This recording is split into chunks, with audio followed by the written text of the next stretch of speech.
Hello guys, তো চলো আজকে কি কি রান্না করেছি সেটা এক ঝলক তোমাদের দেখিয়ে ফেলি। তো চলো আজকে রান্না করেছি, দেখো এদিকে। তার আগে বলি, আমার ছেলে এসছে, কালকে ছেলেকেই নিয়ে এসছি। বাবা বাড়ি ছিলাম এতদিন, তোমরা অনেকেই দেখেছো। তো বাবার বাড়ি থেকে ছেলেও কালকে আমার সাথে এসছে। তা ছেলের পছন্দের রেসিপি ইঁচড় চিংড়ি। এই যে এখানে এখনও গরম ধোয়া উঠছে, দেখো ইঁচড় চিংড়ি হয়েছে।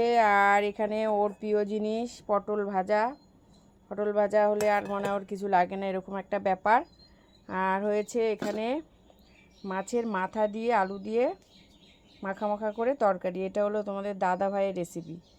ওই রান্না করেছে, খুব ভালো রান্না করে, তার জন্য ছেলেকেও রান্না করে আজকে খাওয়াবে বলে রান্নাটা ওই করেছে।